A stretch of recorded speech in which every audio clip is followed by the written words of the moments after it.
ओम श्री गणेशाय नमः। तीसरे अध्याय का शुभ आरंभ करते हैं। भगवान श्री कृष्ण जी का प्राकट्य हुआ। श्री राधे राधे।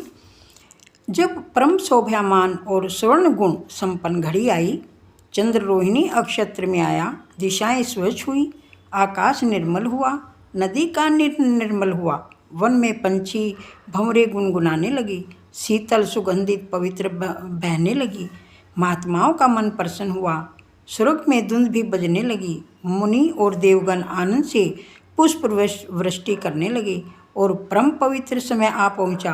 भादो मास के कृष्ण पक्ष की अष्टमी की मध्य रात्रि का समय संपन्न हुआ और कमल नयन चतुर्भुजी नारायण भगवान बालक का रूप लेकर वसुदेव देवकी के समक्ष प्रकट हुए। भगवान ने अपने श्री हस्तों से शंख चक्र गदा पद्म धारण किए हुए हैं। चारों ओर प्रकाश बिखर गया। उनका चतुर्भुजी स्वरूप यह बताता है कि उनके चरणों की शरण लेने वालों को चारों पुरुषार्थ वे सिद्ध करेंगे। श्री राधे राधे। जो भगत अनन्यता से मेरी आराधना करता है, उसके धर्म अर्थ काम मोक्ष चारों पुरुषार्थ में सिद्ध करता हूँ और उसकी हर प्रकार से रक्षा करता हूँ।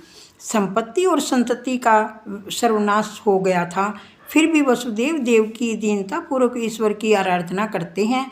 प्रभु ने कहा, मेरे चतुर्भुज स्वरूप का दर्शन कर लीजिए और 11 वर्ष तक मेरा ध्यान करते रहना, मैं अवश्य ही आपके पास आऊँगा। भगवान का चतुर्भुजी स्वरूप अदृश्य हो गया और 2 छोटे छोटे हाथों वाले बाल कन्हैया प्रकट हुए।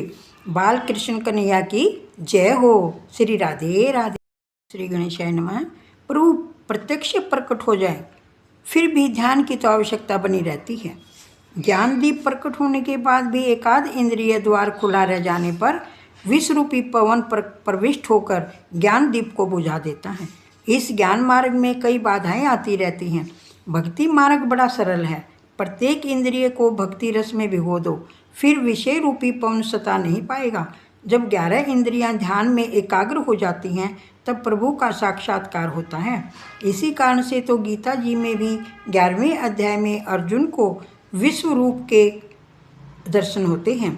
प्रभु ने कहा, मुझे गोकुल में नंद बाबा के घर छोड़ आइए। वसुदेव ने उन्हें टोकरी में बिठलाया, किंतु बाहर कैसे निकला जाए। कारागृह के द्वार बंद हैं और बंधन भी टूटते नहीं हैं, किंतु जो ही टोकरी सिर पर उठाई, सारे बंधन टूट गए। श्री राधे राधे। मस्तक में बुद्धि है और जब बुद्धि ईश्वर का अनुभव करती है, तब संसार के सारे बंधन टूट जाते हैं। जो भगवान को अपने मस्तक पर विराजमान करता है, उनके लिए कारागार के तो क्या, मोक्ष के द्वार भी खुल जाते हैं।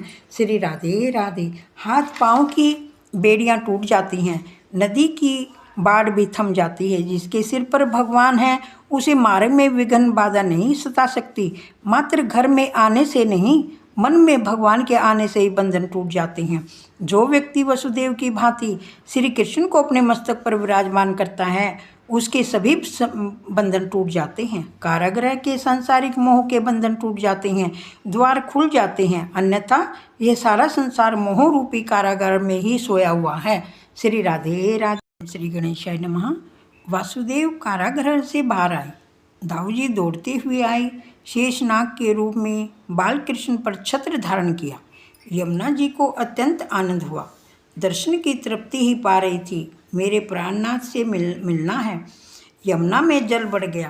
प्रभु ने लीला की टोकरी में से अपने पांव बाहर किए और बढ़ा दिए।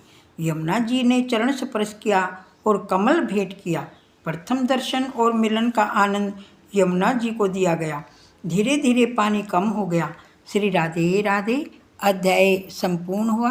श्री कृष्ण गोविंद हरे मुरारी, हे नाथे नारायण वासुदेवा। श्री कृष्ण गोविंद हरे मुरारी, हे नाथे नारायण वासुदेवा। श्री राधे राधे सबको।